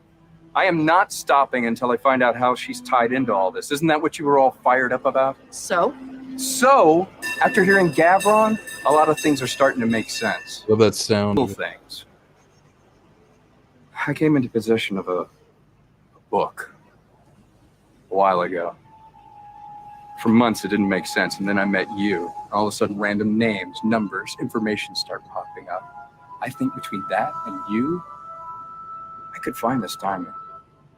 I could bring down Tate's operation, and I could finally clean up this city that you're suddenly in such a hurry to leave. And get us both killed in the process. Gavron thought he was being cryptic, all right? But that book is the last missing puzzle piece that makes all this make sense. I can find your diamond. Trust me? I trust you.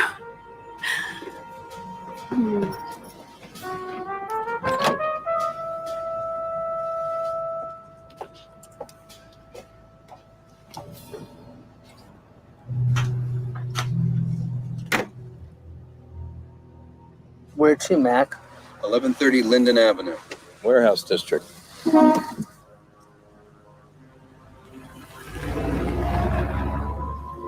Wow. The guy driving it is the guy in charge of the cars at the museum. Wow. And there's a shot where he's a sinister guy. And there's Lou behind who's been listening to the whole thing. The only thing that's really in that shot is that railing. We're actually standing during the day. We're standing at the railing and the steps of the actual museum. So we turned it into a night shot, and then everything else is added. Quick question. Horror Master has to go, but wanted to know about Phantom of the Cross Killer. Oh yeah, that's something I've been working with a guy named Ethan about. Hopefully, you know, if we can get something together, we'd be filming more movies next year. Hopefully. Now, one of the things I wanted to go back and show something again on this real quick. It's for the benefit of everybody, and I just have a quick question about your shooting.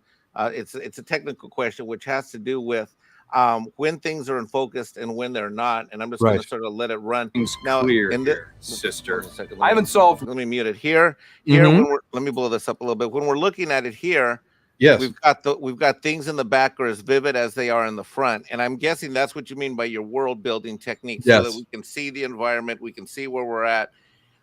Then at certain points, now here it's everything in the back is much more blurred, but the focus is on him and what he's feeling and what he's saying and what he's doing, and his world closes down. The world closes down, and that's what you've done with that focus. Is that why is that technique deployed in movie making? This technique I deployed all the time in this, because what happens is when you feel the whole environment, you're using something called a very deep focal length. When you're feeling everything's in focus. I use that in the scene in the cafe when they go to the diner. Yes. When it starts, you feel it, and then as the conversation gets intimate, it falls off right behind the ears and becomes out of focus. The same thing happens here. As the conversation gets intimate, as their world starts to whisper and they start to want to say things to each other they don't want anyone to hear, the world falls away. If you've ever talked to somebody and you really get into that conversation, have you noticed you just focus on their face and their eyes and the rest of the world drops away? So I used a variety of lenses. A short focal lens, like a 24 millimeter lens, is a wide angle. It has a lot of things in focus. It shows a lot of depth of field. And then here you're letting them pull away, yet everything's in focus. At the same time, we see our antagonist. We're supporting Kat's character, and then I love how it was all in focus, and then you let the focus go away, and we went right back to our antagonist. You go right in on the faces, which is the important thing in that moment. Directing is all about helping the audience know what's important in a frame, in a shot, in a scene. by using visual cues, by all of the focal lengths that you choose. A long lens makes everything kind of fall back. I get further back and use a long lens. The face really pops and the rest kind of falls away. And every shot is intentional. It's all me just trying very hard to tell the story visually. So if the sound was off, you would know the relationship between everybody and what was kind of going on in that. I want to hop on those cable cars. I know it would be so much fun to ride one of those cable cars. Well, I think the comment what Green Lion's getting at is that they feel that world building that you've done is done so well that you feel that you could step into this movie and step onto one of those cable cars. Yes. Yeah, they feel very present. And that's I studied a bunch of color photography of LA. You know, I love the history of LA. And I found a lot of great 16 millimeter, 35 millimeter color stuff. You'd be surprised how bright and colorful everything was painted yellow and red. We only ever see it in black and white, but it was beautiful. So I wanted to capture that feeling. It should feel like a time machine, like you could hop on that cable car and ride somewhere. Good world building is like there's something around the corner. Like I want to know what's going on around the corner. Real quick, one of the comments, one of the perceptions that I had when I was watching your use of color. I asked you this the other day, which is that I found it fascinating that when I was watching how you use color, it felt more vivid and real to me. And when we were talking the other day, I told you that the last time I felt it had sort of that classic Hollywood feel in the sense of like Wizard of Oz. Yes. And one of the things that stuck out for me, because I rewatched this movie again in color for today, for today's show. And I recently saw Universe of Man, Doctor Strange, Marvel, the last 2 or 3 Marvel movies. I look at how they've used colors, and they're dealing with budgets that are $200 million, and you're not. They've got all these colors. There's all these things supposedly happening. Yet I'm looking at color here. Look everyone at the screen right now. I'm looking at how you use color, and there's something that's more believable about it, more real about it. And it makes me want to feel warm about the movie. Yet when I'm sitting in the theater watching Doctor Strange in the Universe of Madness, I feel nothing. What is it about color in film that matters? You know what? That's a great question, because with this, we tried to anchor it in some organics.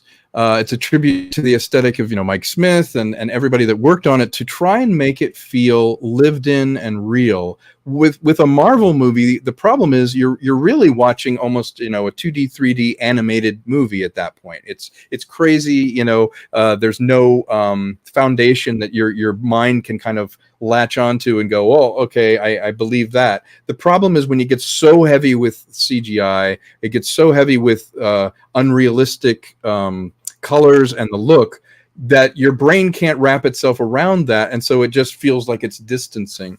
Isn't all of this green screen? A lot of it is green screen. Yeah, all of it is. Okay, but yet the way you use color and taking that time gives me a more pleasant organic. It gives me a more pleasant viewing experience than say when I watched Universe of Yeah, exactly. It's color time like Wizard of Oz. We were talking about that. Wizard of Oz is a dreamlike thing. She moves from a black and white reality to the heightened reality of it. This has that Technicolor look, that hyper real coloring, but very much more warm and enveloping and hopefully more pastel feel than something like a Marvel film. I tried to get a particular look to this film that felt like the colors were part of the conversation, that were part of the world. And I feel like, for me, what makes an effect great is when it either makes an emotional part of the scene, or you go, wait, that's an effect, but I buy it and I'm in, or I don't even notice it. And with a film with a low budget like this, you have to apply those effects because you just don't have the money to do it. But you apply them very carefully to try and create an effect. And sometimes we're, successful. We do the best that we can. Like, I love that shot where the cars pull up and then we creep along this, and there's literally just a fog around Vernon when he gets out. And I'm turning lights around and I'm hitting his face just on important words that he says. Right. I love this scene. You can see in his eyes, and there's a sweeping light that comes up, and there's one cop sort of out of focus in the background. This whole thing was on a stage. The car never moved. Wow, that's cool. Yeah. Yeah, it was a lot of fun, and I see that shot of him. That's money to me. I love that kind of. Even in color, it works. Black and white, it works. Color, it works. Red is always around him because red is danger, but also it's the red and blue lights of the police. And we've got some comments now that I'm going to go ahead. We're going to shift gears now, people, and start asking your questions. We're going to start addressing your questions and some of your comments. Shooter 1991 comments that I have a great friendship with Tom because of this movie. It's the best. This one and Noise in the Middle. Oh yeah, Noise in the Middle. Yeah. Can't wait for the sequel. He says. It makes want to do Tom and my horror film noir called The Cross Killer that much faster. We talked about it a little bit earlier. Pops asked a question. It says, if you were starting production again tomorrow, what is one shot or scene that you would change if you could? Nothing is ever finished, only abandoned. I think if I had to change some shots, I would have spent more time on the scenes in the cemetery. I would have given myself more time to film in there. I think probably a shot or scene that I would really like to revisit, if possible, is the whole warehouse scene. I would like a few more days to really work out the geography and maybe be a little more ambitious with the combat at the end. I made it like, gunfights were in the 1940s, which were very straightforward, bang, bang, you go in. But I wish I had more time in the warehouse stuff. So that is definitely something I changed. There's some things, though, I would not change. They worked out, directing is presiding over a series of happy accidents sometimes. If you're super prepared, and I had everything sort of scripted out and storyboarded, and I knew what I wanted, there was only one way to shoot each one of these shots. I didn't shoot a bunch of stuff and not know what I was doing. I think if you create an environment where people know you have their back as performers and as the crew, you get some happy accidents. We also have a rhetorical question, unless you have an insight. I wonder how different it is to film a feature like this and the footage for a computer game like L.A. Noire. Now, interestingly enough, people don't know, but I happen to know about you that you have been in many video games. Yes. Can you share that with people? I have. I've been in Red Dead Redemption 1 and 2. I have a lot of friends that did L.A. Noire. My friend Adria was in that. She played my wife in a television commercial. She's one of the main characters in L.A. Noire. It is a very different experience. Footage for a computer game is like doing live theater. You literally are in a suit. I had a camera mounted on me. I had all the dots. You have these kind of soft boxes and pieces of cloth and things. Then they're like, okay, this is the bar, this is that, and you move around. It is like doing live theater. Filming a film like this is much more tactile. You have sets, you're wearing a costume. When you're doing a computer game, you're basically in a jumpsuit or a diver suit with all these sensors and stuff on you, and it's filming your face. So motion capture feels like live theater again. And it's great. As an actor, you get to go back to being like 14 years old, where you're like, okay, now I'm here. And in this film, I got to do that a little bit because of the green screen and creating the world, but it's a totally different experience. It's also more disconnected doing a computer game because there's so many branches to the story that there's like, okay, now do the scene where they say yes.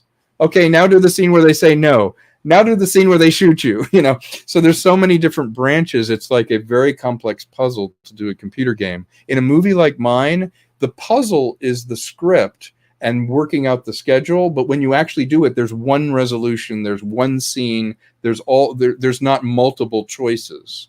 And it's a very different mindset. It's a great question. Thank you, Troy. Could you talk a little bit? Basically, everyone, if you haven't made a comment, please comment in the chat. I'm setting up the giveaway right now. Troy Pacelli commented earlier. I've seen this film about a dozen times, but this is the most he's ever seen it in color. Okay, great. A different experience, Troy. I'd love to hear what you think. Olaf added that if you hadn't mentioned that they were miniatures, he would have thought that they were real, meaning correct in scale and size and all of that. That's terrific. Yeah, unfortunately, they've dismembered all of the cable car system out here. But yes, we tried really hard. And credit to Mike Smith too. He's a nut about travel and technology. And Conspiracy says we should add this episode as part of an extra feature for future packaging of this film. I think people are enjoying this director's cut. Oh, that's great. Yeah, I think that would be wise. Yes, then thank you, Mike, for putting it together. Oh my God, it's my my honor and pleasure. Shanatsky asks, what kind of film would you do if you had a huge budget? I right now would do an old school sci-fi pulp adventure. I have it's a $22 million budget. It is sort of like a Jules Verne adventure mixed with Raiders of the Lost Ark. It would have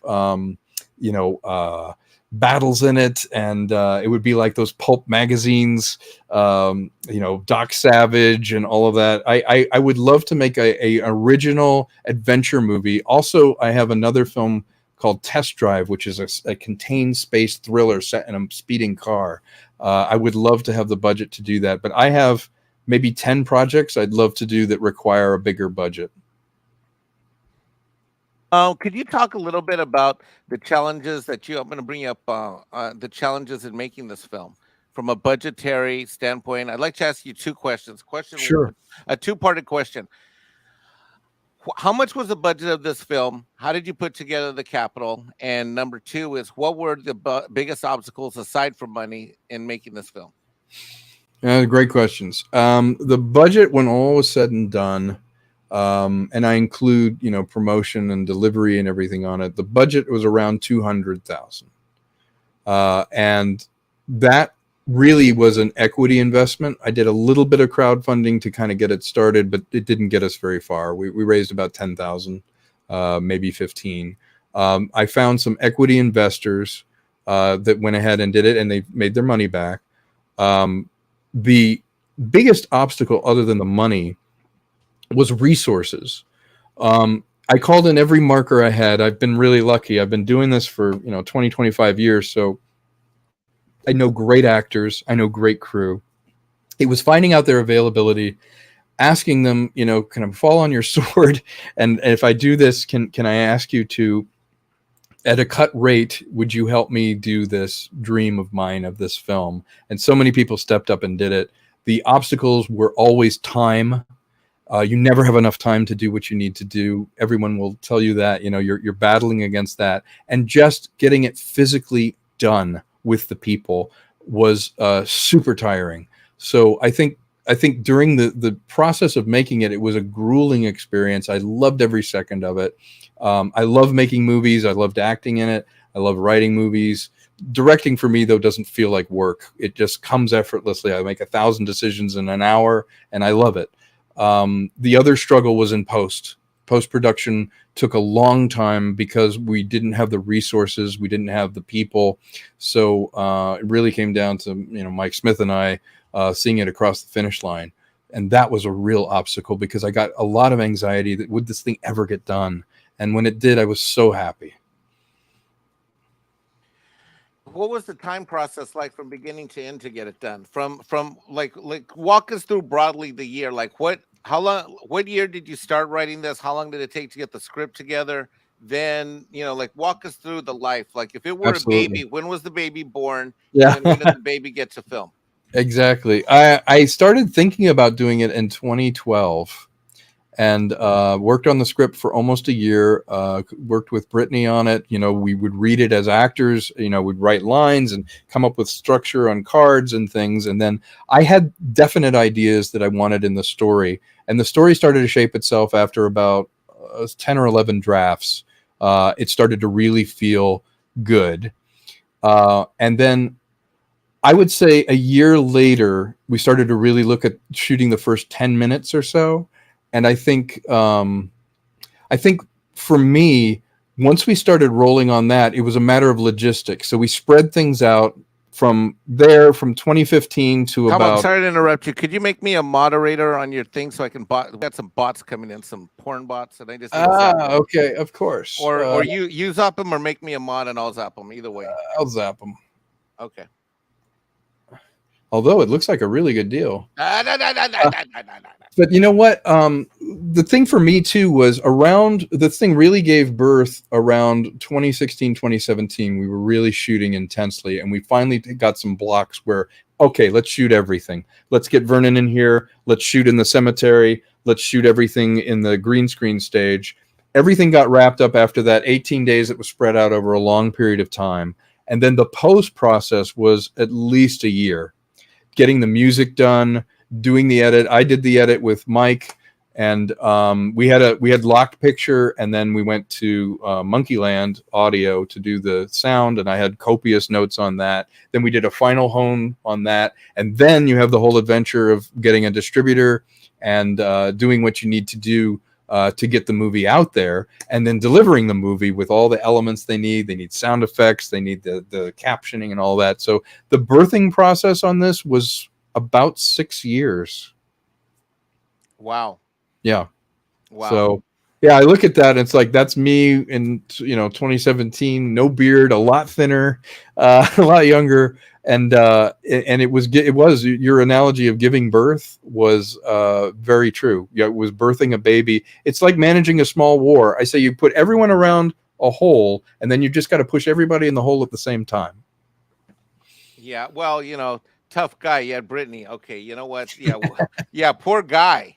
Yeah, tough life, buddy. Tough life. Yeah.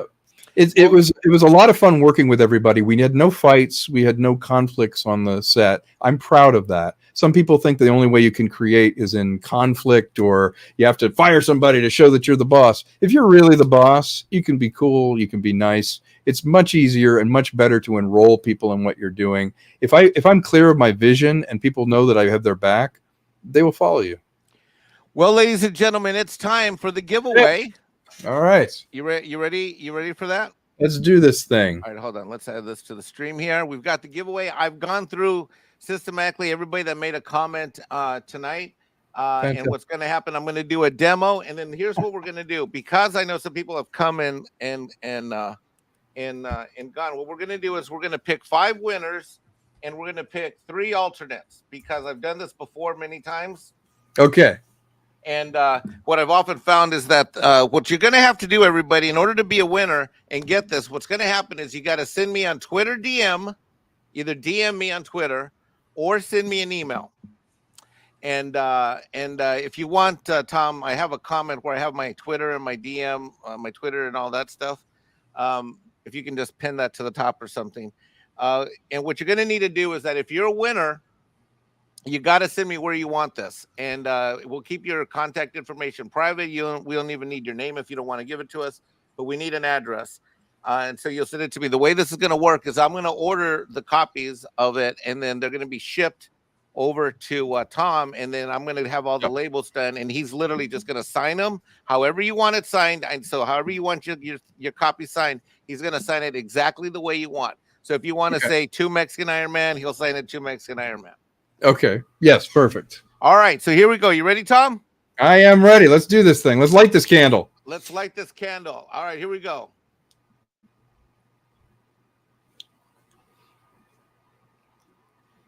Dun, dun, dun, dun. Netters Network is our first winner. Woo! Woo-hoo! Perfect. Good choice. Good choice. All right, here we go. Ready for our second winner. So DM Mexican Iron Man on Twitter. Yeah.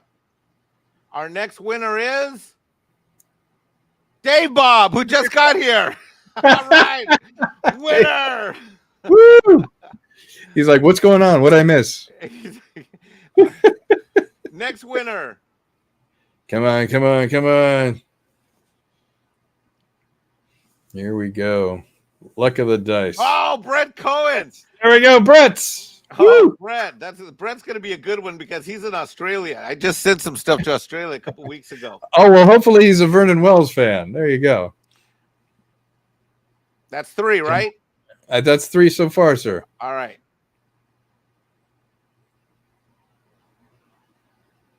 Robert.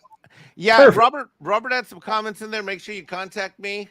And hey, by the way, if all 8 of you send me your contact info, everybody wins. I'm just saying, if the first 5 and anyone doesn't, then you move up in line. But so perfect. So let's go. Let's see who the next winner is. That's 4, right? Hey, Bob's like, what did I win? Who are you people? Here we go. Here we go. Yeah, my nice. girl, the lovely Sherry wins. My girl. All right, that's terrific. So yes, hit you up. If I need to pin something, send it to me and I will pin it. could contact. And is that Lady Mr. Baron? Oh, Baron Ormontag. Okay. Nice. So that's number 6. 2 more to Yep. go, ladies and gentlemen. 1 more to go. Heat up that dice. Rub what's lucky. Rub what's lucky. There. Shanatsky! my good brother, Shanatsky. By the way, Shanatsky is putting together his own, when the time comes, I'm going to talk to you about it. He's putting together his own amazing concept for a TV series. Oh, that's terrific. Yeah. Yeah, we didn't get to talk too much Q&A, but definitely if anyone wants to send me some questions, I'd be happy to answer. Southern Viking! Hey, there we go. I love it. All right. Those are 8 people. Perfect. Those are 8 people. And let's see here. What I'd like to do on the way out the door is I am going to show people. When we started the show, we started it with the color trailer. And on the way out, we'd like to do the black and white. But before we do that, I want to thank you very much for allowing us. Did you have fun? Oh, it was a lot of fun. I was a little nervous to do this, and you put me at ease, and we talked about it, and I'm really glad. I hope people enjoyed the stream, and it's so much fun to go back and enjoy the movie with other people and see it again and sort of tell stories about how it got made. That was the whole point of making it. It is, and I'm going to tell you this. Do you remember? And I'm going to share this with people in the live stream too. Let me get back on the camera for a second, real quick. Tell people that I think I watched it with my mom when she came out and stayed with me. And after the movie, do you remember I called you on your cell? Yeah. Tell everybody. Tell everybody. Do you remember what my mom told you? She said, "Don't." Oh, was it about the ending? Don't give away the ending. No. Okay, wait. She said 2 things to you. Don't say the first thing. You say the other one. You say the other one. Okay. So what she said is, she said, "Thank you so much. I loved it. Thank you for giving me a movie that I can enjoy." And she said, literally, she says, "It's hard to find good movies these days. And thank you for giving me a movie that I could watch with my boy." That means a lot to me, and that's exactly the kind of movie. And I looked at her. I'm like, I could have written a better comment. And it was like within 3 minutes of finishing the movie, I said, "Tom, can I call you? I'm with my mom. She just That's saw your right. movie." Live theater reaction, and we were in my house at my home theater. You know what? Getting a call like that, Mike, makes all this work worth it, because I love you when you're sitting here doing your thing and it's long and you're trying to get stuff done. To have your mom say something like that, it's like golf. That one good shot that makes you go through the next 50 shots because it felt so good to make that shot. It means so much to me when someone says, "Hey, I liked your movie. It was a lot of fun." It's why I made it, and I love to make movies that Grandma can see and you can see. And the next movie I want to make, Island in the Stars, a sci-fi thing, it's exactly that. It's a movie that everybody can go and see. It's basically old school entertainment where you could just enjoy the movie and not worry about anything else. Awesome. Yeah. All right. Well, thank you everyone for joining us. On the way out the door, you're going to get to see the trailer for the movie one more time, except this time in black and white. Thank you, Tom Konkle. Thank you, everyone in chat. Thank you, everyone, for joining us. And make sure you send your information, and we will get those out to you in the next couple weeks. Perfect. Thank you all.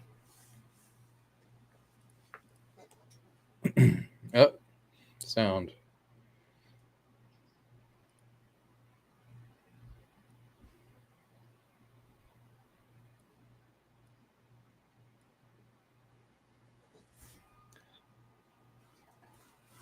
No sound. What? No sound?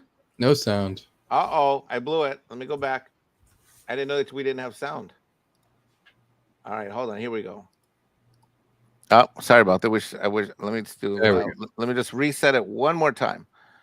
This, by the way, let's set this up. This is the international trailer. I got to revisit it a year later and accented new things and different things. Thank you, everybody. Brett, Casperius, everybody. I really appreciate it. Oh, we got some more super chats that came. Yeah, thank you. Oh, hold on, let me grab those real quick. Fantastic. Thank you so much. Koalas in the Rain from Midnight Sedge. Koalas in the Rain, I love it. $10. Thank you so much. And then Brett Cohen, $5. Sterling, great conversation, guys. Long live independent cinema. Yes. Long live independent cinema. We need some independent. Absolutely. Thank you all. All right. This is the international trailer, which has a very different feel. You have sound now? Yep. I protected, sir, my city and the profitability of our ventures. Here's the globe. I was mad that you didn't get the chair for murdering a backstabbing little whore. Are you the best? Find out.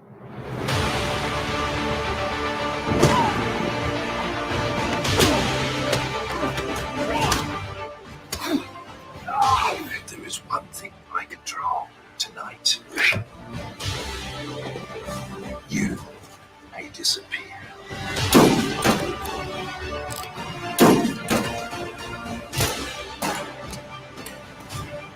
And the infamous Mr. Drake, scourge of the police.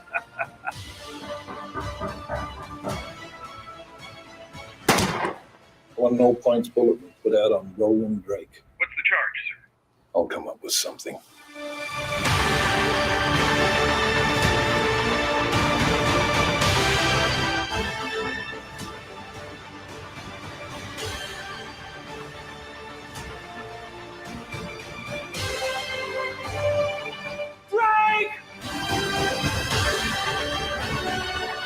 What did you do to my sister? Beyond the obvious. Don't mess this one up. There's that shot. I don't know him. Give it to me.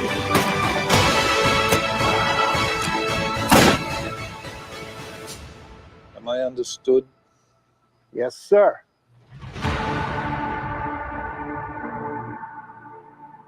Drake. Green line.